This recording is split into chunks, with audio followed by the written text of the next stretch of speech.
Hey everyone, it's Shoulder One. You're listening to another great pod by the Cleveland Sports Collective. Go Browns.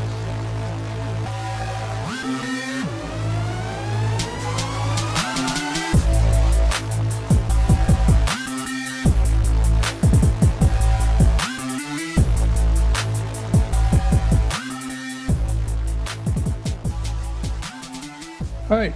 Hi, everyone. Welcome to the Cleveland Sports Collective podcast. I'm Tom Moore. You can find me at Dogs by Nature, and you can also find me on Twitter pretty much all the time at Tom_RedRight88. Today, I'm joined by my co-host, Josh Brickner.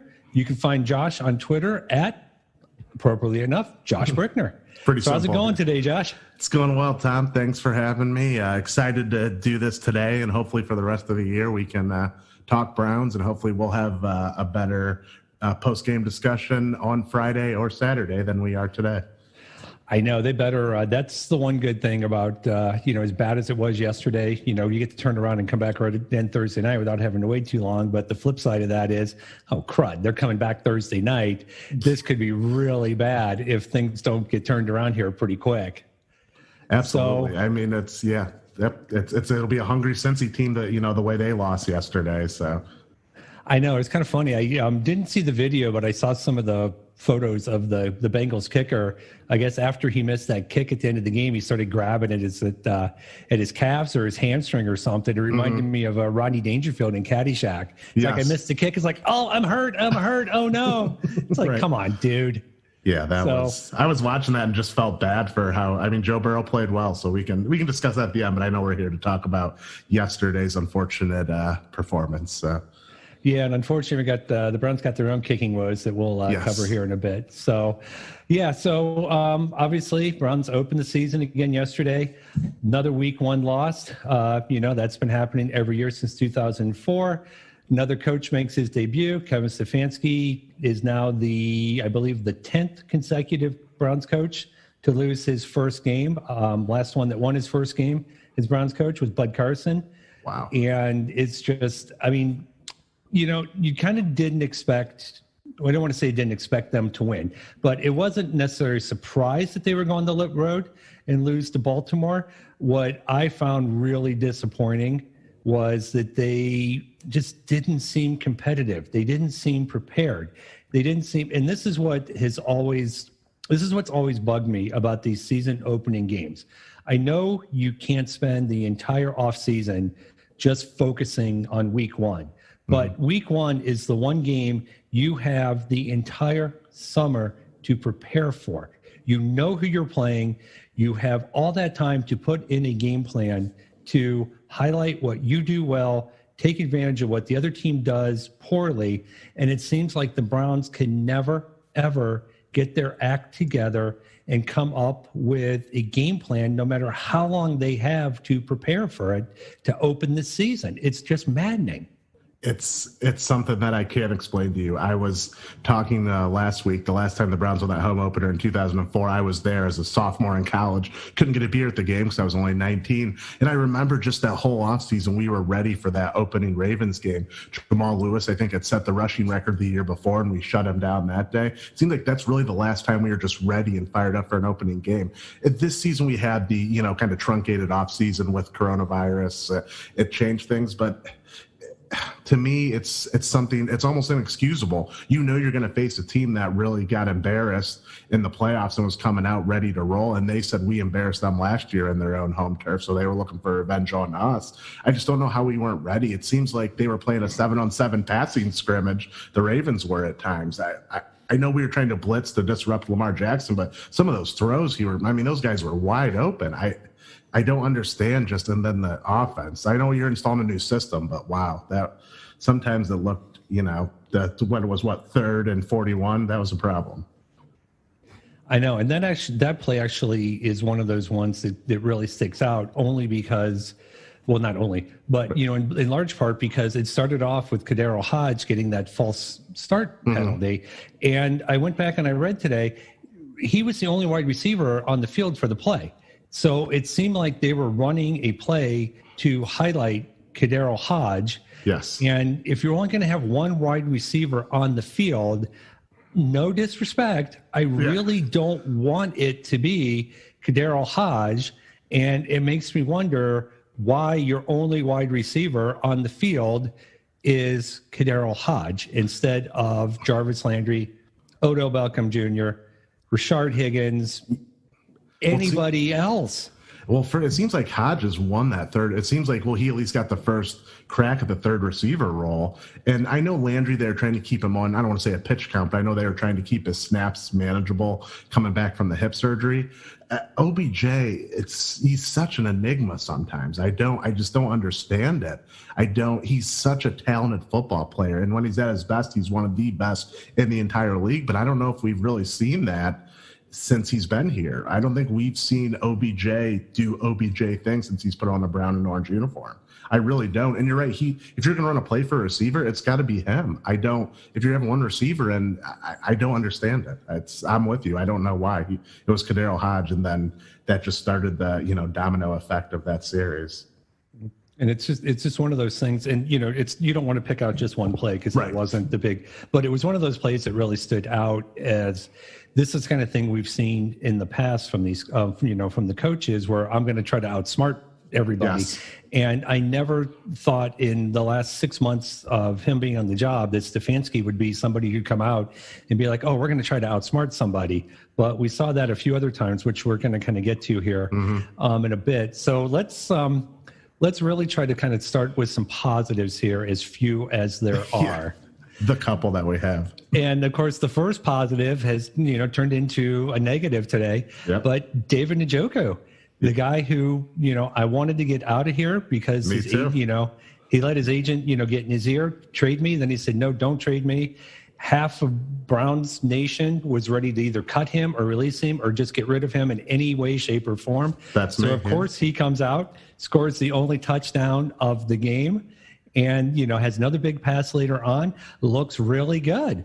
Yep. So, you can never have enough talent out there on the field. No, you can't. I remember I sent a message to you in our Cleveland Collective group chat and just said, Tom, please remind me to talk about David Njoku's great catch where he went over the top of the defender to make the catch. It was a great play, and he looked engaged and ready to go, and I was excited to see what he could bring to the offense. Then we find out today, MCL sprain on IR, out 3 weeks. So I hate that a positive turned into a negative, because when I wrote this up, it was before we heard that, but it's hopefully he can come back in a couple weeks. And one thing I like what I saw from Harrison Bryant or what the reports out of camp. So it's interesting that he gets a chance right away to make an immediate impact. So that, I like what I saw from Njoku, but now, it's next man up. It's the NFL. So we'll see. I like what we can see from Harrison Bryant.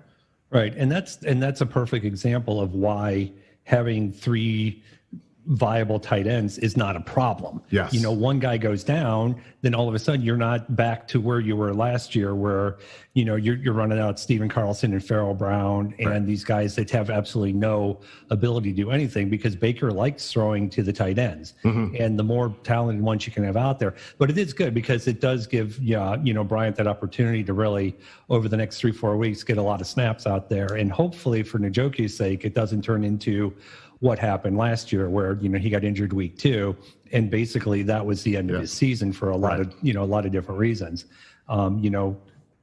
Out 3, they say 3 weeks, you probably figure you have to tack at least another week onto that. Then he's got to get back into shape. So, he's going to miss a good, the early part of the season, but if he can at least come back and then hopefully, stay healthy and try to hopefully be productive, that would be really good. I got to think he will, because, am I not mistaken, this is the last year of his contract, correct? So he's pretty much playing for his next payday, which looks like it might not be with the Browns. So you got to think he's going to want to come back as soon as he can and make an impact. That would definitely be helpful. Yeah. So another positive was the play of the offensive line yesterday. Absolutely. So I saw, today that Wyatt Teller was the highest rated lineman on the Browns by PFF, and I got to give him credit for that, because this is one of those areas I obviously clearly want to be wrong, but of everybody on the offensive line, he's the weakest guy. He's the guy that I think I'm most worried about. And if he can put that down and just be solid, for the rest of the season, that goes a long, long way. So I was really happy to see that. Jedrick Wills held up well. He went out, hurt his knee, but the news came out today, at least positively, that It doesn't look like there's going to be anything more than a bruise. But they did also talk about how he might not be able to go Thursday night just because of the short turnaround.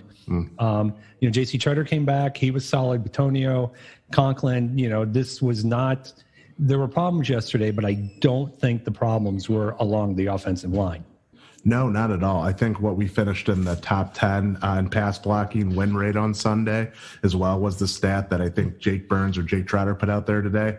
Also, I think we abandoned the run too soon as well. We averaged 5.7 yards a carry. And on that drive where we scored, Chubb has a long run, Hunt has a long run, a couple passes to Landry. So it seemed like in that drive that we've looked like the team that we have the potential to be. And it started with establishing the run game. So I didn't really I know we were down by a lot, but I really think we should have stuck it out with the run game. And it's good to see the offensive line making some holes for Chubb and for Hunt. And hopefully on Thursday night, we can really establish the run and kind of grind it out and maybe give our defense a little bit of a break.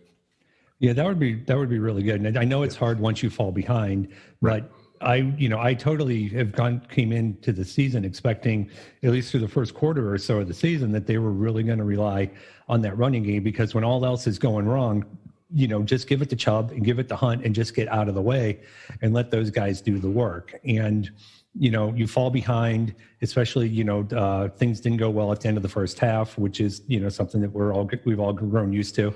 Yes. And I think that really kind of took out, maybe they would have done that in the second half if the score had been closer and they hadn't, had the series of miscues there at the end of the first half to really kind of put them in a bigger hole. Mm-hmm.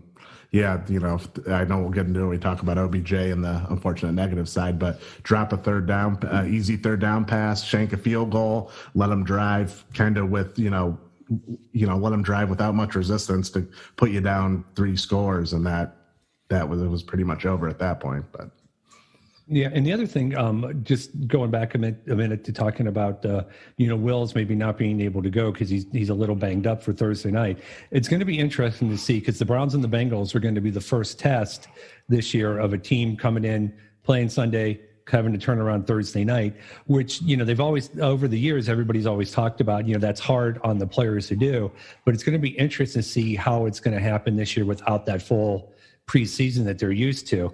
Sunday was the first time these guys really hit anybody really hard for real, and to turn around and have to play again on Thursday, it's going to be interesting to see how that works out for both teams. Yeah, I think, and we're seeing it a lot. We saw it during the training camp, and we saw it yesterday. We're seeing a lot of injuries.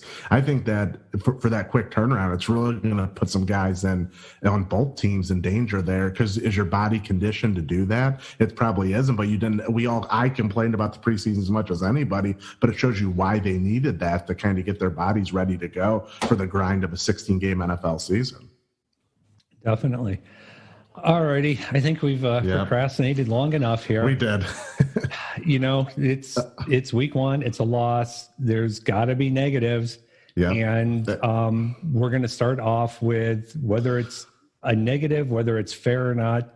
Baker Mayfield, he didn't look any different yesterday than he did for the majority of last season. He's not comfortable in the pocket. He doesn't look like, whether there's pressure real or whether he's imagining pressure, it felt like he was running out of the pocket way too early.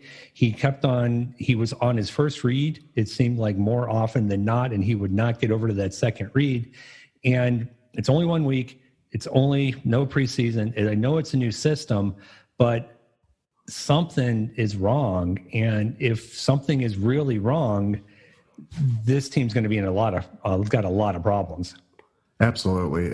And like we were just talking, we can't blame it on the offensive line this time. It wasn't, Chris Hubbard and Greg Robinson, basically playing a lay with their blockers. He had some pretty good protection. I tweeted this out today, and to me, it's one of 3 things that you mentioned. They're installing a new offense with they didn't get the time in the spring that they usually got to come in, and they they really only been really installing it for the last several weeks. A thing that I think might go unlooked is that he's struggling to make adjustments with the new D, because you got to figure that defenses are now scheming. They saw what he did good in 2018. And last year, leading up to yesterday, defenses are scheming against them. I know Jake Burns put a good article where he kind of broke down the film, and that defenses are kind of pressuring him. And his rate, I think his quarterback rate when he faced pressure was terrible yesterday. So he's really not adjusting to those new defensive schemes. And I hate to say it, but let's be honest, this Browns franchise has, he had 3 different head coaches and offensive coordinators in 3 years. I mean, is he feeling the weight of that? Of just maybe seems like the guy's going to put it all on his shoulders, and is he really feeling that weight? I don't want to say that we've broken him, but has our just franchise ineptitude is it too much for him? I hate to say it like that, but let's be honest, we've seen it happen all the way back from Tim Couch to. I mean, it's something that's happened to Cleveland. Could that be part of it? I don't know, but I hate to see it because I was so excited about him. I don't want to give up on him, especially after one game against a very good defense, but there's some genuine concerns there. Yeah. And it's rough because, when he's comfortable, he can do some really good things. But the thing is, how often are you comfortable on an NFL field? Things aren't always going to be perfect. And if you can't make it work when it's not perfect, and, I'm holding on to, it's only one game, new system, all that stuff, but it's really 17 games because this is going back to all last year. 2018 was a long time ago. Yep. And, if these guys aren't going to either, if the defense is really just going to, if it's going to be as simple as you just put pressure on him and he's not going to be able to figure it out, that's not going to work. No. And if the coaches can't figure out how to take the pressure off him and give him things that are really going to work, even if it's just, there's got to be somebody open, hit the open guy, swing it out the hunt, do something short to Hooper, just do something just to get into a rhythm and get a little bit comfortable and run some more play action. I mean, the one play action pass that I remember from yesterday was the touchdown pass. Mm-hmm. And, I don't really remember seeing that much. And I'm sure there probably was more out there. There's so many plays and you can't watch, every single play as intently, but it really kind of was one of those things that stood out that, I thought that that's what we were going to be seeing from this offense. And again, it's first week, yes. But, it's really becoming, there's that little dagging voice in the back of your head that says, we might have a problem here. A lot of it, I think it could be mental. I think he has the physical tools to do it. I just feel like since last year, there's just something he just doesn't look as confident. Where's the confident guy who took a shot in the head at Tampa Bay and then got up talking to the defender that, where is that guy? I don't think he's been that guy in the last 17 games. And it seemed like I think he lost confidence in his offensive line in the game planning last year, that he lost the pocket presence. And I'm not lying, the first game he came in the preseason, his pocket presence was some of the best I've seen in a Browns uniform. And I feel like that's disappeared in these last 17 games. Like his poise in the pocket is gone. And it's something that I don't know if is it a mental block? Is it he's putting too much pressure? I don't know. But you're right, he's not the same quarterback that he was 17 games ago. I'm going to blame John Dorsey for that because he screwed up the offensive line last year. And so I'm going to put 100% of the blame on Dorsey for, breaking Mayfield. And, hopefully Stefanski can fix him. Yep. I hope so.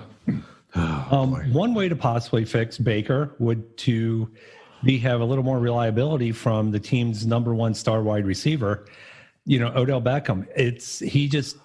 The connection isn't there. The chemistry, Baker takes it on himself. I got to get this chemistry going with them. But something definitely seemed off, with Beckham yesterday. He gets that weird face mask penalty. He runs out of bounds, doesn't establish himself before he catches a pass. It gets negated. He drops a pass right, 2 hands on the pass right near the end of the first half that would have kept the drive going. And people drop passes. I get it. That was a bad one. That does not excuse the defense. Just because he messed up doesn't mean the defense has to give up a touchdown before the end of the first half, which we saw repeatedly over and over and over again last year. But talk us off the ledge. If there are people out there that are done with OBJ, they're not running through the streets screaming his name in joy anymore. They're running through the streets screaming his name in anguish. So you got to talk us off the limb here. You're asking me to be positive, as you're going to learn as we do more of these. That's hard for me to do about the Browns, but it's one of those things where I feel like it can't all be on OBJ. I think in Baker's mind, he has such a respect and adoration for Odell Beckham Jr. that I think that sometimes he forces the ball to him, and I think it's in his mind, oh my God, I have to get OBJ involved. I have to get him involved. That sometimes maybe one of the things from 2018 when he was so comfortable is he would spread the ball around and he didn't care who he threw to. He established a good rapport with Higgins. Him and Landry still seem in sync right now.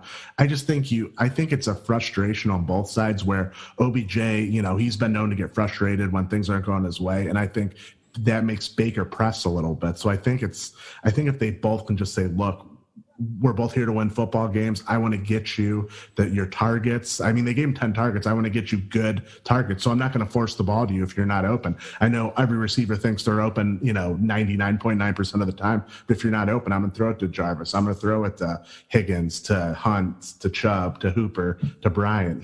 I think that they need that communication and chemistry that's not there.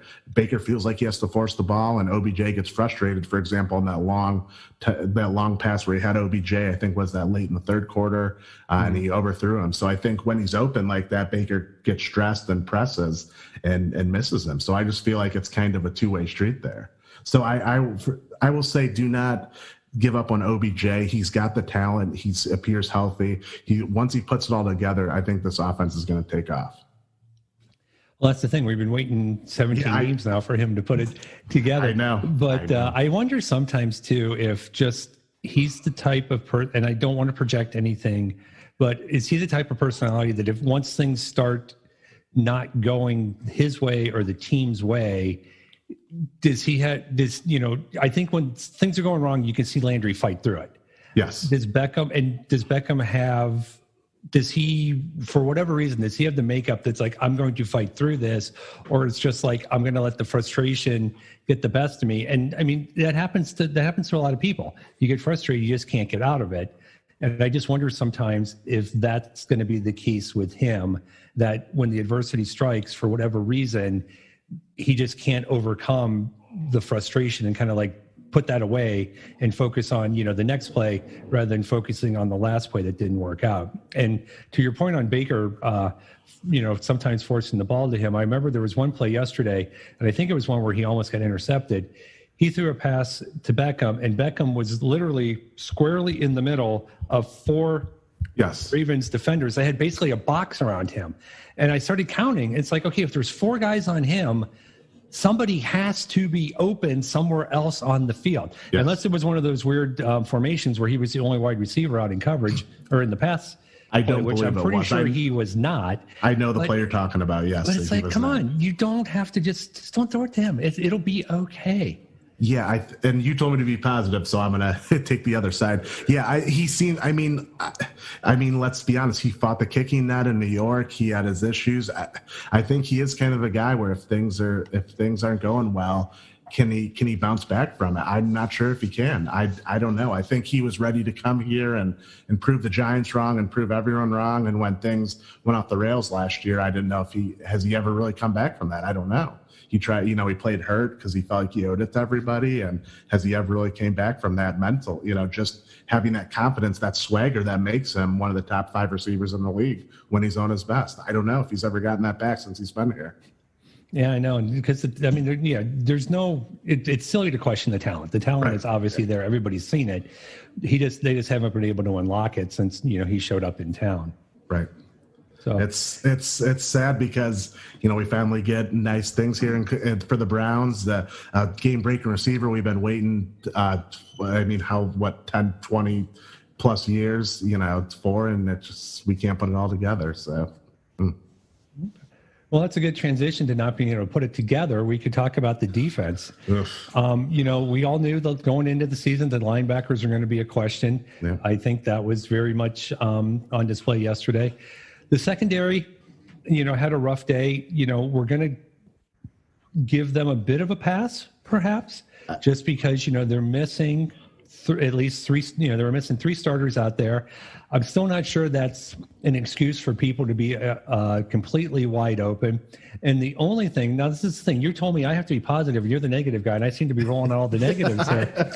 The only thing I would say about the injury part of, it's not like Greedy Williams, Delpit, and Kevin Johnson.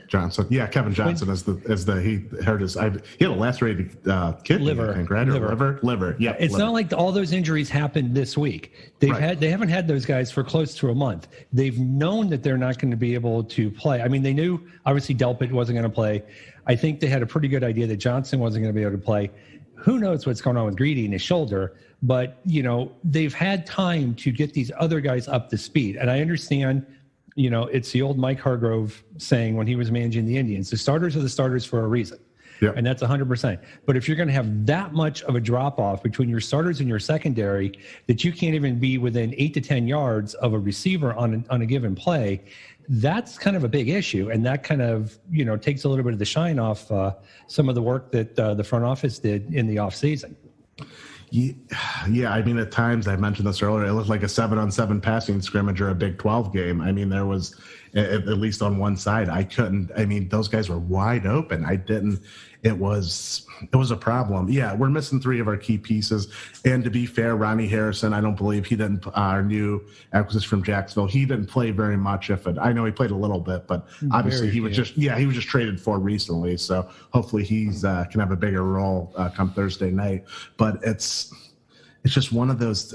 I want to be positive about it, but I think the real concern is the linebackers and trying to cover Mark Andrews. I feel like we're going to be watching tight ends run open all this season, no matter if they're Mark Andrews or if they're CJ Uzama come Thursday night. I just think those linebackers cannot cover at this point. And at the end of the offseason, I didn't want them to pay Joe Schobert, but now I really wish they did because they're missing Joe Schobert, and Mac Wilson getting hurt was maybe a death blow to this defense. I think our defense is going to have issues all year personally, and it's going to be up to the offense to either control the clock by running the ball or score 40 points to win football games. Mm-hmm. So. Yeah, well, hopefully if they can get, some of the problems fixed in the secondary, because, the front end and the back end should be sound if they, or, at least that was the plan going in before guys started getting hurt. You can kind of they can hopefully make up for the fact that the linebackers may be an issue until they get up to speed, or there may be an issue for the whole season. Right. It's just, you're watching the game and I'm thinking they keep on changing defensive coordinators, but they keep on getting the exact same results year after year after year. I've been a Browns fan since the mid to late 70s. I think that was the last time when Bob Trumpy was playing for the Bengals. That's the last time the Browns actually could effectively cover a tight end. It's like, I just don't understand these tight ends. They're just constantly open, running all over the field. And it's just like, what are you doing? Yeah. And that's the thing, Andrew, it's not like they faced a bad tight end yesterday, but there's going to be a bad tight end this year at some point, and that guy's going to have a big game. If anyone's listening, I know nothing about fantasy football. I love fantasy football. My one tip is, if you ever team with a tight end that's playing the Browns, start the tight end. Yep. You're gonna thank me for that one. Absolutely. So that is CJ Uzama Thursday night. Put him in your DFS lineups. Put him in your fantasy lineups. If you need a tight end, pick him up, and he should have a good game on there. It's one of those things where, and I know we're in the negative section, but Larry Ogunjobi played very well yesterday. If we're going to go positives, he did. He played well. I thought Myles Garrett played as well as he could. Lamar Jackson is a great player. There were a few times where Garrett got some pressure, and Lamar Jackson he makes all defensive linemen look like they're a step slower. He's a great player. We got to give him credit where credit's due. If building the right offense that they put around him, he's a damn good football player, and they've given the tools to succeed. So I think part of it is, we were playing a team that they talk about, they talk about continuity being maybe the biggest thing this year with the shortened off season, and you were facing a team that was pretty much returning everyone, and they played together all last season, and they wanted and they're a legit Super Bowl contender, and they wanted to get that bad taste of the Titans loss out of their mouth, and they came out and just ready to play, and we didn't. And did you know that Lamar Jackson was the MVP last year? I did know that. I mean, they only mentioned that about 100 times during the game yesterday. Yes. You know, if I'm Patrick Mahomes, I'm sitting at home taking notes because it's like, I was just thinking, it's like, okay, Lamar Jackson's good, but come on. Yeah. He was the MVP, you know, just because a bunch of dummies voted for him. It's like Patrick Mahomes was the MVP last year, but it's like, my God, every other play they like mention, it's like, well, you know, Lamar Jackson, MVP. It's just like, shut up already. And he rolls out. Oh, the former MVP rolls out and makes a good pass there. Yeah, it did help that we were making him look like he couldn't do any wrong there. So. Oh my gosh. So, okay, moving on. The mojo is gone for Austin Siebert. Rough day yesterday, and then the news came out today that he has been released, and old friend Cody Parkey is now back in town. The old and double he's doink, kicking, you know, Thursday night. You know, it's another one of those things where it's like, the missed field goal, the missed extra point, obviously it didn't cost them the game, but it could have. Obviously would have been nice to have a little more confidence in, you know, in your kicking game, kind of pushing that a little bit further out just to the broader picture of the special teams. All we hear about is Mike Prefer is the greatest special teams coach in the league. You're getting penalties again. You're getting missed field goals. You're getting guys not doing. I do have to give them credit, though. I don't think JoJo Natson returned any kickoffs out of the end zone, if I'm remembering correctly. I don't believe he did. And I'm going to put that down as a positive, that it's going to be a win, because you do not return a kick out of the end zone. They did that unbelievably all the time last year, frequently last year. So I will give him a little check mark in his favor for that. But the special teams they were not good yesterday either. They were not. And I mean, and you know, I'm trying to think of the best way to say that. You know, we don't want to give the defense a pass because of the drop pass and the missed field goal, you know, right there at the end of the first half. But is it a different game if it's 17-9 and we're kicking the ball off to him? And I mean, it could be, you know, we're only down one score at that point. It could be different than it's 17-6 and, you know, give them a red carpet down to the end zone. So it's, the special. And I mean, I know that's coming up next, but that fake punt was.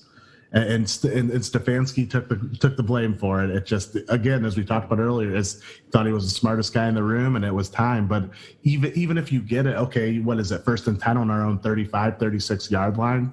It just seemed like a really curious point in the game. I mean, maybe he was trying to get the team fired up and show he had faith in them, but it seemed like a really curious point, and why give them that short field? And the defense actually at that point held strong and only gave up a field goal, but boy, that was a terrible decision in itself right there. Yeah, I don't mind taking chances. You know, it's kind of fun. It's kind of exciting. I just think sometimes it needs to, you know, I like it when it kind of makes sense. Yes. And I'm not 100% sure that decision at that time made sense. Obviously, they saw something, but whatever they saw, either, you know, somebody just maybe missed an assignment. I know Sendejo, you know, missed a block. Mm-hmm. Maybe the Ravens just baited them into something. Maybe it's just one of those things that it just, you know, just didn't work out. But it's kind of like, let's file that one away, and we're just kind of, you know, we'll kind of put that one away for a long time, hopefully. Yes, I know teams will prepare for it now, but that's something we don't need to run again. Or if we're going to run a fake punt, let's run a different play, and let's make sure it makes sense in the game, and not give a talented offense a short field when you're already down 7-0. Exactly. Yes. So the good thing is we're gonna end up. I'm gonna try to close on a positive before I turn things over to you. You know, it is only one game. Right. You know, I came into the season, you know, expecting the Browns to go 4-2 in the division, which was a split with Pittsburgh, a split with Baltimore, sweep the Bengals. They win Thursday night. They're still on track for that. They can still get, you know, the ship righted. There's a lot of problems out there. Most of the problems should be fixable, you know, with time. Hopefully some of the problems like Baker are fixable a lot quicker. You know, having the Bengals, you know, come in, even though, you know, they had a close loss yesterday, they still have some issues. The Browns should be able to do some good things Thursday night. They should be able to make life difficult for Joe Burrow. So that's trying not to, you know, it's easy to overreact to losses because that's what we do as Browns fans. Right. You'd think we'd be used to the losses by now and we wouldn't overreact so much. But still hurts. You know, it wasn't quite as disappointing as week one last year, but it still didn't feel very good simply because they just were not competitive. But again, we get to watch that taste out of their mouth Thursday night. hopefully turn around. We all get up Friday morning, they're 1-1. And all of a sudden now they got, a week and a half to kind of heal. You got two games worth of film to look at within, a couple of days of each other. You can really start doing some work, making some corrections and getting things going and, get this thing. There's still a long way to go here. We can't give up the ship after week 1. Absolutely not. And I wanted to go on a big rant here, and it seems like the reason that I'm disappointed, not as disappointed as the first game last year, when we were all planning for a Super Bowl party and then we kind of got humbled a little bit. But 2020 has been such a cluster that I feel like we all needed some kind of escape. We need something positive, and we unfortunately turned to the Browns to do that, full well knowing that likely wasn't going to happen. So it just kind of frustrates me that it seems like, it's like Groundhog Day every single year that we're talking about the same things. We have quarterback issues. We have, we can't get the right defensive personnel. We can't do this. We can't do that. It's just something that needs to change. It needs to change right now. And it starts Thursday, like you said. Thursday night, we gotta Cincinnati's coming. We have to show them, even though there's not going to be a rowdy fans there. I wish we could have fans, but obviously everyone wants to be safe. Please, everyone stay safe and healthy. But we just have to come in and dominate because if we start to if Joe Burrow's a good quarterback, he gets confidence, and we could find ourselves on the short end of that stick. Baker Mayfield, OBJ, get on the same page, and let's do it. Let's bring home a victory on Thursday. All right, that sounds really good. Yeah. So, anything else before have we said it all? I think we got as much as we can. This is our first podcast, so as we go on the weeks, hopefully we'll be talking about. Hopefully we'll have a victory Friday or Saturday come week 2, and we'll be having more positives than negatives come in a couple days. All right, that sounds good. So, thank you to everyone for listening to this another good podcast from the Cleveland Sports Collective. I'm Tom Moore. My co-host is Josh Brickner. We will all be back soon, hopefully with a lot more better news about the Browns. Everybody stay safe.